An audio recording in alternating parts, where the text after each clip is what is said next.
निर्भयपणोच्या आजच्या सभेचे सर्व संयोजक, व्यासपीठावर असलेले आमचे मित्र आणि या निर्भय बनो चळवळीसाठी सातत्याने ही 68व्या सभेपर्यंतचा प्रवास करत अहमदनगरमध्ये आलेले ॲडव्होकेट असीम सरोदे आणि डॉक्टर विश्वंभर चौधरी, आज अहमदनगर शहरामध्ये ही सभा होण्यापूर्वी अहमदनगर जिल्ह्यात 13 मार्चला संगमनेरला आम्ही निर्भय बनोची सभा घेतली होती. आणि मला दिसतंय असं की हा जो 68 सभांचा प्रवास महाराष्ट्रामध्ये झाला, त्या महाराष्ट्रामध्ये एक वेगळं वातावरण या निर्भय बनो आंदोलनाने निर्माण केलं आणि त्याचा परिणाम ही आजची सभा आहे. तुम्ही सगळे इथे मगाशी विश्वंभर चौधरी म्हणाले तसे भारतीय नागरिक म्हणून या सभेला आलेले आहात आणि माझा तुम्हाला सगळ्यांना प्रेमाचा नमस्कार.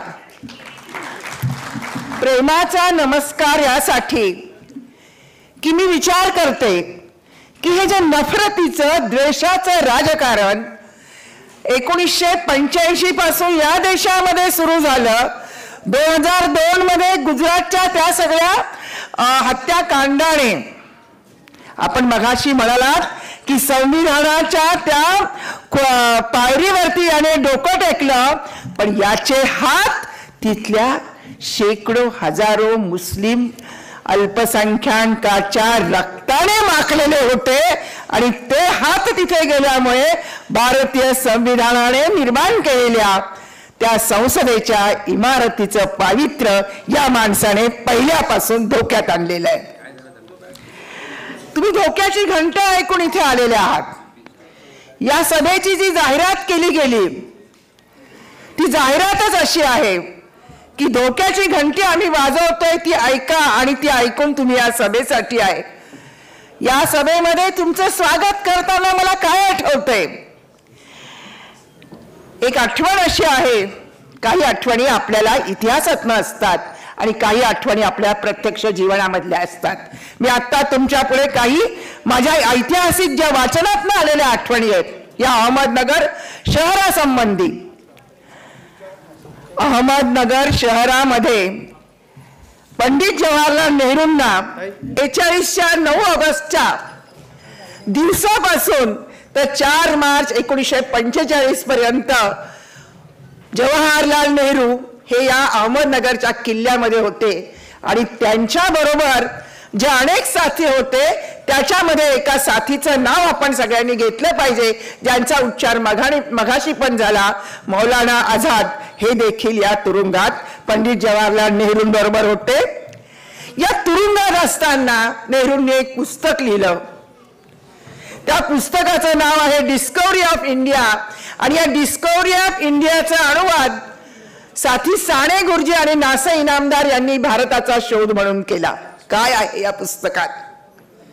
या पुस्तकात ते सगळं आहे की जे छोटं एक पुस्तक आमच्या आनंद शितोळे सरांनी आयडिया ऑफ इंडियाच्या नावाने एक पुस्तिका प्रसिद्ध केलेली आहे.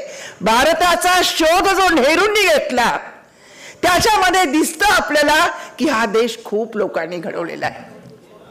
हा देश घडवण्यामध्ये कितीतरी संस्कृती इथे आल्या, इथे आक्रमक आले, पण त्या आक्रमकांनी सुद्धा या देशातल्या संस्कृतीमध्ये मिसळून घेत घेत इथं अशा काही परंपरा निर्माण केल्या. आम्हाला गुलाबाची बाग शिकवली, आम्हाला चांगल्या पदार्थ, चांगल्या प्रकारचं अन्न शिजवून खायला शिकवलं. आम्हाला ते आमचे एक मित्र आहेत, आज नरेंद्र दाभोळकरांच्या खुनाच्या याचा निकाल लागलाय. दाभोळकरांचे एक भाऊ दत्तप्रसाद दाभोळकर यांनी एक पुस्तक लिहिलेलं आहे विवेकानंदांवरचं.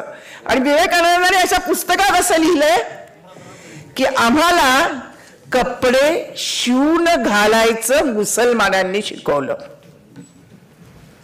कारण आधी आपल्याकडे गुंडाळत होते कपडे, फक्त अनेकांना कपड्याचा वरचा भाग शरीराचा झाकायची पण परवानगी नव्हती. त्याच्यासाठी संघर्ष स्त्रियांना करावा लागलेला आहे. तर हा जो काही एक समृद्ध वारसा आयडिया ऑफ इंडियाचा आम्हाला आहे त्याचा आम्हाला अभिमान आहे. मला आणखी काय आठवतंय, 1942च्या चळवळीमध्ये जेव्हा पंडित जवाहरलाल नेहरू, मौलाना आझाद, बॅरिस्टर असफ अली ही सगळी माणसं तुरुंगात गेलेली होती, तेव्हा या जिल्ह्यातल्या 2 माणसांनी, इथल्या जुन्या लोकांना माहिती असेल, साथी अच्युतराव पटवर्धन आणि साथी रावसाहेब पटवर्धन, या 2 माणसांनी निर्णायकी झालेल्या स्वातंत्र्य चळवळीला, ये मेरे वतन नावाचा एक आता सिनेमा आलाय, तो आपण सगळ्यांनी बघावा. त्या सिनेमामध्ये दाखवलेलं आहे की ते जे उषा मेहतांनी रेडिओ केंद्र सुरू केलं, त्या रेडिओ केंद्राला मार्गदर्शन होतं, जसं डॉक्टर राममनोहर लोहियांचं होतं तसं अच्युतराव पटवर्धन आणि रावसाहेब पटवर्धनांचं होतं. हे काय अध्यात्माच्या गोष्टी आणतायत? अच्युतराव पटवर्धनांनी नंतरच्या काळामध्ये जयकृष्ण मूर्तींचं तत्वज्ञान पुढे नेण्यासाठी जे एक वैश्विक अध्यात्माचं, वैश्विक मानवतावादाचं तत्वज्ञान सांगितलं, आपण सगळे त्या अच्युतराव पटवर्धन आणि रावसाहेब पटवर्धनांनी निर्माण केलेल्या मानवतावादाचे वारस आहोत. हा देश केवळ हिंदूंचा नाही, हा देश इथल्या हिंदू, मुस्लिम, शीख, पारशी, ख्रिश्चन, बौद्ध, जैन, लिंगायत, विविध पंथ या सगळ्यांनी मिळून हा देश निर्माण केलेला आहे. आणि हा जो सगळ्यांनी निर्माण केलेला देश आहे, त्या देशाचे आपण वारसदार आहोत आणि त्याच भूमिकेमधनं भारतीय नागरिक म्हणून आजच्या सभेला आपण आलेलो आहोत. मला आणखी एक आठवण होते, ही मात्र माझ्या प्रत्यक्ष जीवनामधली आठवण आहे. मी जेव्हा जेव्हा नगर शहरात येते ना, तेव्हा माझ्या कानामध्ये शब्द गुंजायला लागतात, सव्वालाचा जवाब दे रे देशाच्या सरकारा, आग चहू बाजूनी लागली संसारा. हा कोणाचं गाणं आहे? हा प्रश्न कुणी विचारलाय? भाजसत्तेला हा प्रश्न विचारण्याची ताकद ज्यांच्या गीताने आमच्यासारख्या हजारो कार्यकर्त्यांना दिली, ते कॉम्रेड भास्करराव जाधव या नगर शहरातले. आम्ही त्यांचा वारसा घेऊन पुढे निघालेलो आहोत. ही सगळी माणसं होती ना, ही फार निर्भय माणसं होती. आज क्रांतिकारक संत बसवेश्वरांची जयंती आहे. कोण होते बसवेश्वर? आपल्याला संत ज्ञानेश्वर माहिती आहे.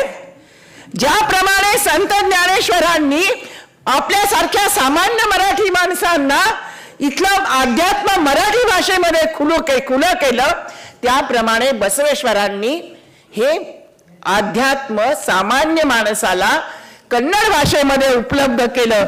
इतकंच नाही तर त्यांनी मुळामध्ये ही मंदिराची भाषा चालली आहे ना आता.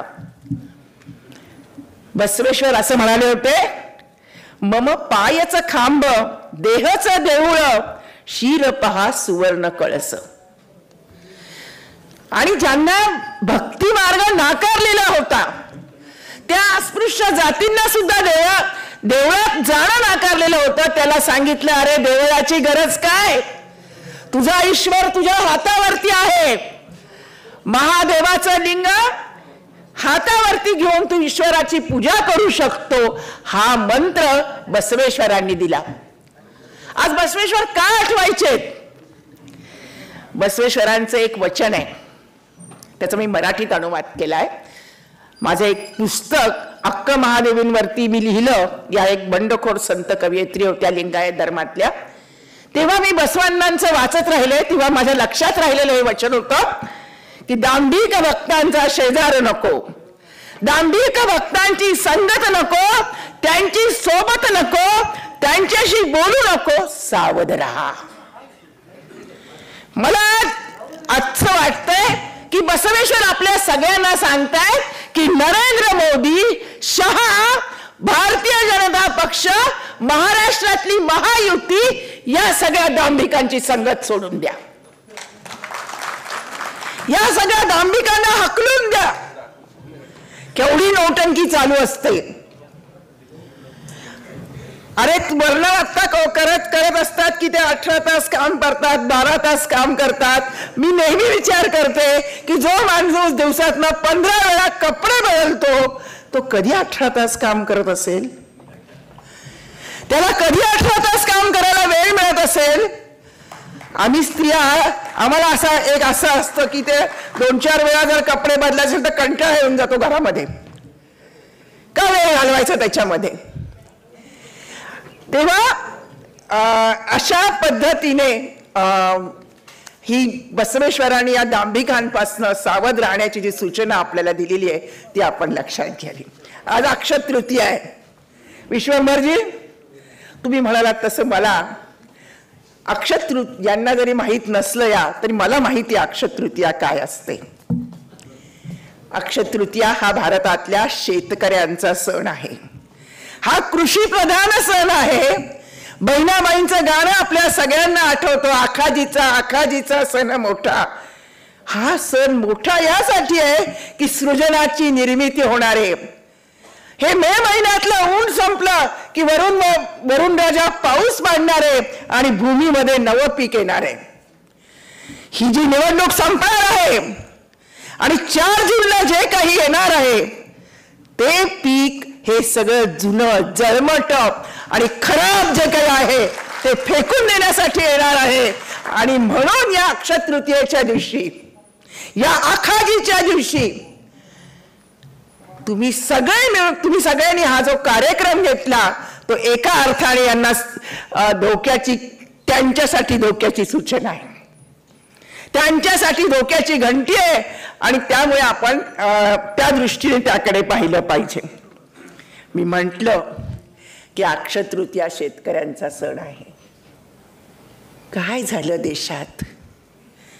2014 पासून भारतामध्ये ज्या पद्धतीने शेतकऱ्यांच्या संदर्भामधली धोरणं राबवली गेली, आपला अन्नदाता, अरे 84 कोटी लोकांना तुम्ही फुकट वाटता, तुम्ही इथल्या मालकाला लाभार्थी बनवायला निघालेले, शेतकऱ्यांच्या अकाउंटला दरमहा 500 रुपये पाठवतायत आणि तो जो शेतीमाल कमावतोय त्याला भाव द्यायला तुम्ही तयार नाहीयेत. या निवडणुकीच्या पार्श्वभूमीवर कांदा निर्यात बंदीचा, सोयाबीनच्या भावाचा, कापसाच्या भावाचा हे सगळे प्रश्न समोर आहेत, पण एकालाही त्याच्यावरती बोलायचं नाहीये. तुमच्या इथला तो इंग्लिश बोलणारा माणूस,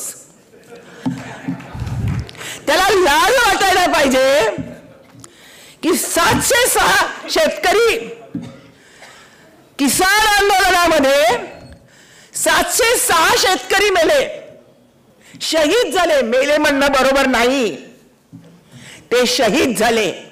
भारतातल्या शेतकऱ्याला न्याय मिळावा, काळे कृषी कायदे मोदींनी करू नये म्हणून 1 वर्षापेक्षा जास्त आंदोलन करताना 706 शेतकरी मेले, 706 शेतकरी शहीद झाले.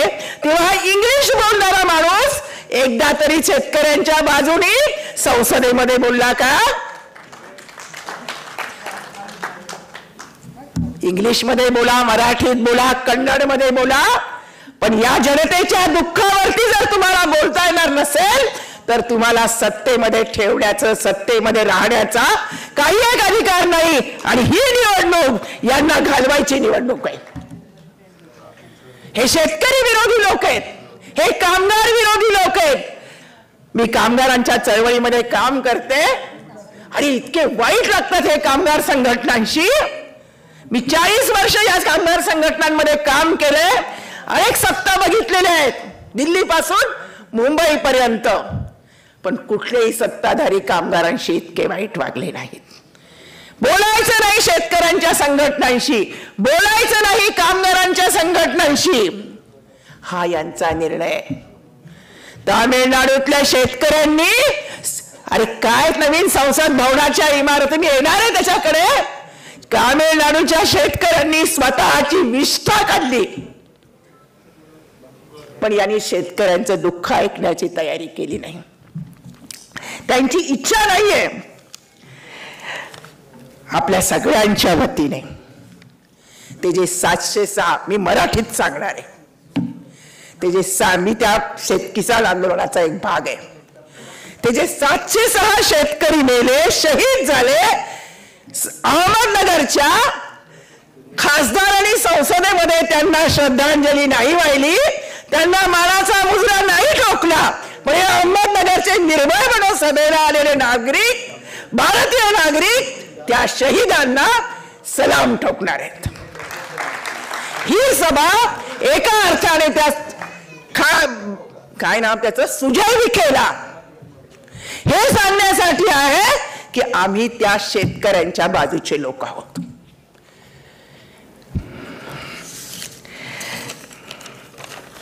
गुरुदेव रवींद्रनाथ टागोरांची आपण आठवण काढलीत. खरंय, गुरुदेव रवींद्रनाथांचं गीतांजली मधलं एक गीत आहे, where the mind is free and the head is held high, भय शून्य चित्त जेथे उन्नत सदैव माथा. हा जो उन्नत माथा कुणाचा? हा उन्नत माथा इथल्या सामान्य माणसाचा. 2014 पासून जे एक दहशतवादाचं राजकारण केलं गेलं, जे एक संकुचित वादाचं, बहुसंख्याकवादाचं राजकारण केलं गेलं, या जगामध्ये भारतीय स्वातंत्र्याच्या साठी ब्रिटिश वसाहतवादाच्या विरुद्ध, साम्राज्यवादाच्या विरुद्ध लढत असताना महात्मा गांधीजी, गुरुदेव रवींद्रनाथ टागोर आणि पॉंडेचेरीचे आपले स्वामी अरविंद, जे पहिल्यांदा गांधींच्या चळवळीत होते, ते सतत सांगत होते की ही लढाई साम्राज्यवादाच्या विरोधात आहे, हिला कधीही बहुसंख्याकाचं, राष्ट्रवादाचं रूप येऊ देऊ नका. त्या गुरुदेव रवींद्रनाथ टागोरांचं राष्ट्रगीत, त्यांची गीतं बंगाल, बांगलादेश, श्रीलंका आणि भारत या 3 देशांसाठी आहे. ही इतकी व्यापक भूमिका निर्भय बनो सांगणाऱ्या, भय शून्य चित्त इथल्या सामान्य माणसाचं बनावं, यासाठी मला असं वाटतं आज आपण काय करायचंय. मगाशी संध्याताईंनी आपल्याला संविधानाची शपथ दिली. ही संविधानाची शपथ त्यांनी दिली, श्याम असावा.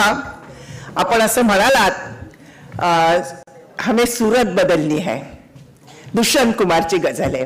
सिर्फ हंगामा खड़ा करना मेरा मकसद नहीं है, मेरी तो कोशिश है, हमें सूरत बदलना है. त्याच दुष्यंत कुमारची आणखी एक गजल आहे, ती मला आता आठवली इथे.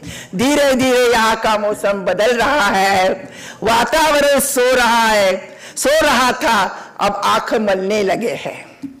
लक्षात येते ना? ती 400 पार हे म्हणाले. आता 180, 160 दिशा तिकडेच चालू आहे. लोक बोलायला लागलेले आहेत. कोण बोलायला लागलेत? इतर तुमच्या माझ्यासारखे लोक तर आपण बोलतोच आहोत, पण त्याचबरोबर गोदी मीडिया म्हणून प्रसिद्ध झालेल्या मीडियातल्या लोकांना सुद्धा आता कळलेलं आहे की आता आपल्याला केवळ मोदीची बाजू घेऊन चालणार नाही.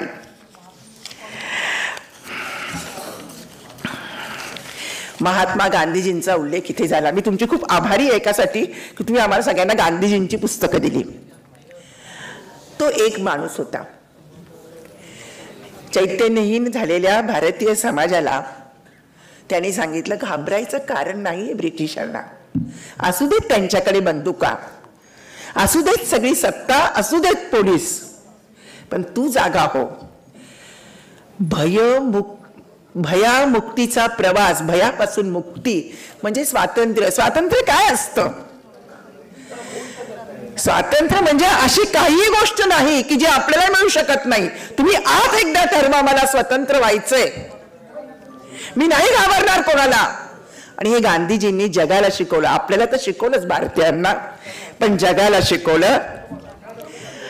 तर ती जी भारतीय स्वातंत्र्य आंदोलनाने निर्माण केलेली ही सगळी जी स्वातंत्र्य, समता, लोकशाही, धर्मनिरपेक्षता, सर्वधर्म समभाव, ही सगळी जी काही मूल्य होती ती 2014 पासून यांनी देश पातळीवर, खरं तर 2002चा जो काही गुजरातचा प्रयोग होता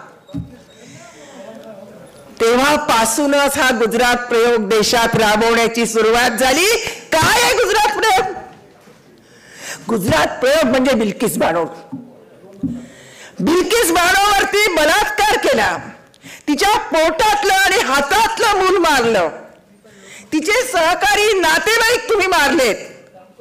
ज्या टिस्टा सेटलवाडांचं आता विश्वंभर चौधरीने नाव घेतलं, त्या टिस्टा सेटलवाडांनी तिची केस महाराष्ट्रात चालवावी, गुजरातमध्ये न्याय मिळणार नाही म्हणून महाराष्ट्रात चालवण्यासाठी प्रयत्न केले. न्यायालयीन पातळीवर तिची केस चालली, न्यायालयाने शिक्षा दिली.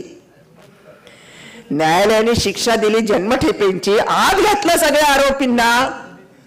गुजरात सरकारने मागच्या वर्षी निर्णय घेतला की हे बलात्कार केलेले आरोपी, खून केलेले आरोपी शिक्षा भोगण्यापूर्वी बाहेर काढा.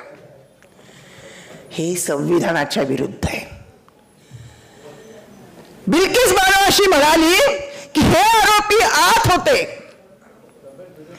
मी सुरक्षित होते, हे बाहेर आले, मला पुन्हा माझ्या जीवाची भीती वाटायला लागली, माझ्या कुटुंबाची, माझ्या मुलाबाळांच्या जीवाची भीती वाटायला लागली. पुन्हा काही निर्भय वकील, निर्भय कार्यकर्ते कोर्टात गेले, सुप्रीम कोर्टात. आणि मला आनंद याचा झाला की ज्या संविधानाची आपण आता 26 नोव्हेंबर 1949 शपथ घेतली, त्या संविधान प्रजासत्ताक दिनाच्या आदल्या दिवशी 25 जानेवारीला सर्वोच्च न्यायालयाने सांगितलं 15 दिवसात आत घाला सगळे. ज्यांना तुम्ही आरत्या ओवाळल्या, पेढे खाऊ घातले, फुलमाळा घातल्या, ते सगळे आरोपी 15 दिवसात आत टाका. टाकावे लागले. ही संविधानाची ताकद है. मेरे पास कुछ नहीं है, मेरी झोली भी फटी हुई है, लेकिन उसमें संविधान है. ही सामान्य माणसाला संविधानाने दिलेली ताकद आहे. या संविधानाच्या बाजूने असणारे, आपल्या राजकीय विरोधात असणारे सामाजिक राजकीय कार्यकर्ते किती तुरुंगात घातले गेले.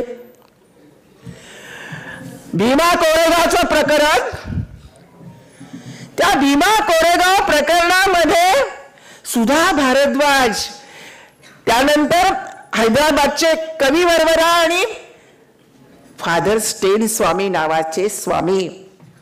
खरं सांगते, महाराष्ट्र म्हणून मला कधी कधी मी जेव्हा झारखंडला जाते तेव्हा लाज वाटते की ज्या झारखंडमध्ये रांचीला फादर स्टेन स्वामीने आम्हा कार्यकर्त्यांना पहाटे 5 वाजता उठून चहा केला, ब्रेड भाजले आणि उपाशी जाऊ नका असं सांगितलं, त्या फादर स्टेन स्वामींना महाराष्ट्रामध्ये पाणी प्यायला स्ट्रॉ द्यायला उच्च न्यायालयाने नकार दिला. ही क्रूरता इथल्या सर्व यंत्रणांमध्ये यांनी 2 गोष्टी निर्माण केल्या. एक क्रूरता, तुच्छता आणि संविधानाच्या चौकटीच्या विरोधामध्ये निर्णय देण्याचं. मी वकील आहे, इथं असीम सरोदे वकील आहेत, अनेक वकील बसलेले असतील. Bail is right. वय जो माणूस आयुष्यभर आदिवासींची सेवा करतो, का भीमा कोरेगाव मध्ये, त्या माणसाला भीमा कोरेगावचं नाव माहित नाही. तो बंगलोर मध्ये जन्मले, आयुष्यभर रांची झारखंड मध्ये आदिवासींसाठी काम केलं. ते काय करत होते? ते सांगत होते अदानी आणि अंबानीला झारखंडच्या डोंगर जंगल देऊ नका. त्यासाठी फादर स्टेन स्वामी त्यांना संघटित करत होते, आदिवासींना. आणि म्हणून त्यांनी फादर स्टेन स्वामींना भीमा कोरेगाव मध्ये अडकवलं. अरविंद केजरीवालांची आज सुटका झाली. झारखंडचे मुख्यमंत्री हेमंत सोरेन यांना तुम्ही तुरुंगात टाकलं. त्या कल्पना सोरेन असोत, अरविंद केजरीवालांची पत्नी असोत, मला त्या निर्भय स्त्रियांचं फार कौतुक वाटते. त्या घाबरल्या नाहीत. आपला पती जेलमध्ये आहे, त्याचा जामीन होईल की नाही माहित नाही. म्हणजे अरविंद केजरीवालांच्या पत्नीला तर त्या पतीच्या तब्येतीची काळजी आहे, त्याचं डायबिटीस, त्याचं इन्शुलिन, हे सगळं. परत न घाबरता ती दिल्लीच्या रस्त्यावरती आली आणि तिने दिल्लीला रोड शो केले आणि सांगितलं की माझा पती जेलमध्ये असला तरी यांचा पराभव होणार आहे. आमचे दिल्लीचे मित्र असे सांगतात दिल्लीच्या भाजपच्या सगळ्या सीट पडणार आहेत, एकही सीट येणार नाही. अल्पसंख्याक समाजाला ज्या पद्धतीने गेल्या काही वर्षांमध्ये, विशेषतः गेल्या 10 वर्षांमध्ये झुंडीच्या दहशतवादाला तोंड द्यावं लागलेलं आहे. हा जो झुंडीचा दहशतवाद आहे, अखलाक असेल, मोसीम असेल, जुनेद असेल, बेपत्ता झालेला नजीब असेल, कथुआ मधली ती छोटी मुलगी असेल 8 वर्षाची काश्मीर मधली, मंदिरं याच्यासाठी वापरली यांनी. आपण म्हणालात विश्वंभर चौधरी, ही गोष्ट खरी आहे. हे लोक खरोखर हिंदू धर्माचे शत्रू आहेत. असं कधी झालं नव्हतं. माझं सगळं आयुष्य स्त्रियांच्या चळवळीमध्ये गेलं. अनेक बलात्कारांच्या केसेसमध्ये मी स्त्रियांच्या बाजूने उभं राहून मोर्चे काढले. असं कधी झालं नव्हतं की बलात्कार केलेल्या आरोपीच्या समर्थनार्थ लोक मोर्चे काढतायत. ही भारतीय जनता पार्टीने सुरुवात केलेली प्रथा आहे. हा बलात्कार आहे समर्थक लोकांचा पक्ष आहे. लैंगिक अत्याचाराच्या विरुद्ध तक्रार करणाऱ्या ब्रिजभूषणला खासदार म्हणून राहता येतं. संसदेच्या इमारतीचं उद्घाटन सुरू असताना त्या लैंगिक अत्याचाराच्या विरुद्ध तक्रार करणाऱ्या आमच्या ऑलिम्पिकचे सुवर्ण पदक ज्यांना मिळालेले त्या भगिनींना रस्त्यावरून फरफटत नेता येतं. ही संसदेची नवीन इमारत आहे, ती या भगिनींच्या अश्रूने आणि रक्ताने भिजलेली आहे.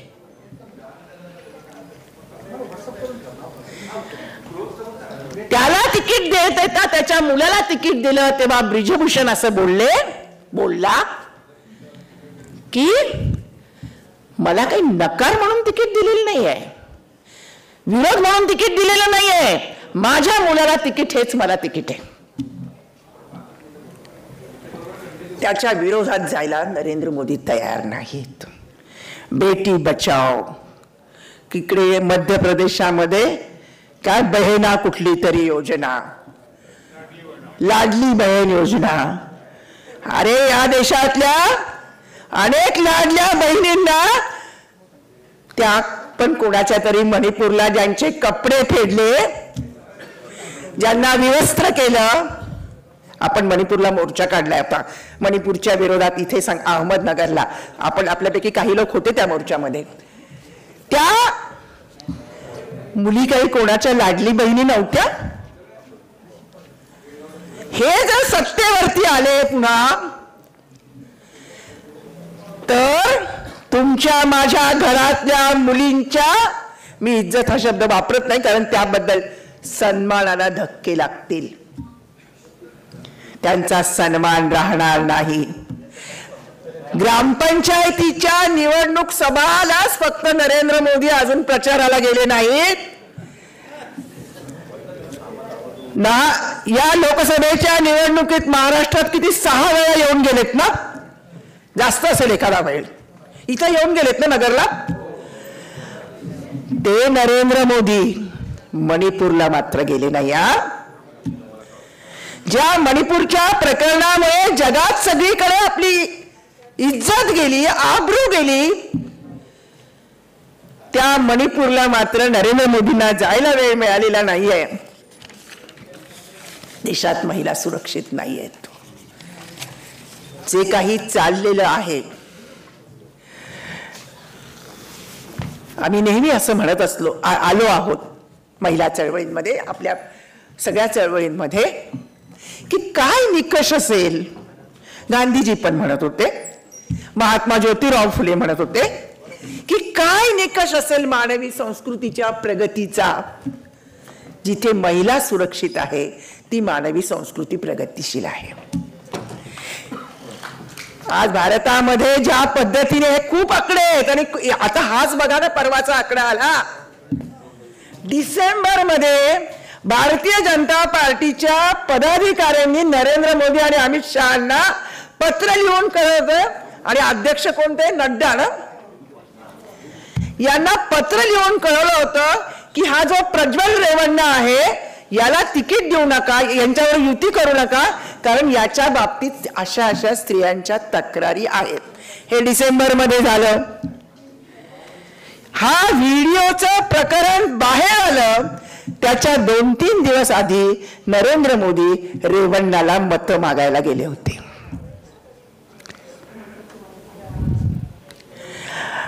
मी माझ्याशी बसवेश्वरांचं नाव घेतलं, ज्या कर्नाटकाने यांना खरं पहिल्यांदा धडा शिकवायला सुरुवात केली. मागची कर्नाटकची विधानसभेची निवडणूक एकनाथ शिंदे आता काही म्हणत, पण कर्नाटकच्या विधानसभेच्या निवडणुकीमध्ये ज्या पद्धतीने यांना सगळ्यांना धडा शिकवला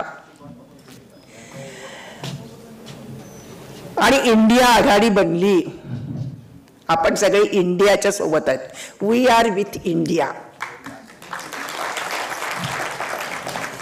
ते इतके घाबरतात आजकाल इंडिया शब्दाला. त्यांनी सगळीकडे तो इंडिया शब्द काढून भारत काढायला. अरे भारतीय संविधानात लिहिलेलं इंडिया दॅट इज भारत.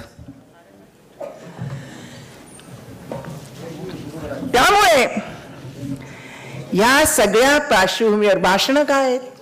महागाईवर बोलतायत नरेंद्र मोदी. त्यांचे उमेदवार इथले ते कशावर बोलतायत? ते मंगळसूत्रावर बोलतायत. आता ज्याला आपल्या बायकोचं मंगळसूत्र सांभाळता नाही आलं, तिला मंगळसूत्र दिलं होतं की नाही हे ज्याला आठवत नाही, त्या माणसाने मंगळसूत्रावर बोलावं का? मला माहिती आहे मंगळसूत्राच्या फार हकीकती बायकांच्या मी ऐकलेल्या आहेत. बायकांचा जीव अडकलेला असतो त्या मंगळसूत्रामध्ये. आणि म्हणून भावनिक आव्हान, तुमचे मंगळसूत्र काढतील. कशाला काढतील? विश्वंभर चौधरी म्हणाले त्याप्रमाणे आतापर्यंत आमचे कोणी मंगळसूत्र काढले नाही. तुम्ही काय कोणी काय खाल्लं? तेजस्वी यादवने मासा खाल्ला. ही काय भाषण आहेत पंतप्रधानांची? हा. तेव्हा अशा सगळ्या परिस्थितीमध्ये मगाशी मी म्हटलं त्याप्रमाणे जे मुद्दे येऊन गेलेत त्याच्याबद्दल न बोलता, ज्यांना आपल्या 10 वर्षाचा सत्तेचा हिशोब देता येत नाही, प्रचाराची अत्यंत हीन पातळी पंतप्रधानांनीच गाठलेली आहे. आपल्याकडे ती एक म्हण आहे ना, विहिरीनेच लुगडं सोडलं वरमाईने तो वराड काय करेल, तसं भाजपचं झालेलं आहे. वरमाई भाजपची जी आहे नरेंद्र मोदी, तिनंच सगळी लाज घालवलेली आहे. आणि म्हणून एकनाथ शिंदे बोलतात की नाथ प्रयोग आम्ही करू. अजित पवारांना सांगावं लागतं की चंद्रकांत पाटलांनी शरद पवारांच्या विषयी असं बारामतीत बोलायला नको होतं. पंकजा मुंडेला सांगावं लागलं काल की मोदीने बीडला येऊन गेल्यामुळे मुस्लिमांची मतं आमची धोक्यात आलेली आहेत. शेवटी राहत इंदोरी साहेबचा एक शेर सांगते आणि थांबते. जो आज साहेब हे मसलत, हा आला होता NRCच्या काळामधला शेर आहे, शाहीन बाग आंदोलन जे काही झालं तेव्हा. जो आज साहिब ये मसलत कल नहीं होंगे, आज सत्तेत असलेले उद्या असणार नाहीयेत. किरायादार है, जाती मकान थोडी आहे, यांच्या बापाचा देश थोडी आहे. सभी का खून शामिल है यहाँ के मिट्टी में, किसी के बाप का हिंदुस्तान थोडी है. हा देश तुमचा माझा सर्वांचा आहे. हम हिंदुस्तानी है. ते आम्ही हिंदू असो, मुस्लिम असो, पारशी असो, शीख असो, ख्रिश्चन असो, पण आम्ही सगळे म्हणून हिंदुस्तानी आहोत. आणि भारतीय संविधानाला वाचवण्याची जबाबदारी आपल्या सगळ्यांवरती आहे. मग अशी वीज वितरण कंपनीचा जरा गोंधळ झाला.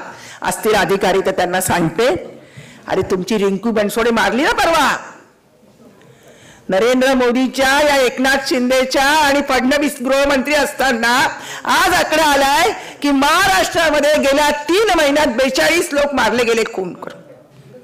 पोलीस स्टेशन मध्ये जाऊन आमदार खून करतो किंवा आमदार मारामाऱ्या करतायत, गोळ्या मारतायत, महाराष्ट्राचं पूर्ण सांस्कृतिक, राजकीय, सामाजिक वातावरण फडणवीस, मोदी या सगळ्या कंपनी केलेलं आहे आणि म्हणून आपल्या सगळ्यांवरती आता जबाबदारी आहे. आम्ही सगळे महाविकास आघाडीच्या सोबत आहोत. आपण सगळ्यांनी, आपण म्हणालात आपला शब्द खरा ठरो आणि 38 जागा महाविकास आघाडीच्या त्या सगळ्या सत्ताच्या बदलामध्ये, ती सगळ्या सत्ता बदलाचा जो प्रवास आहे त्याचे आपण भागीदार असणार आहोत.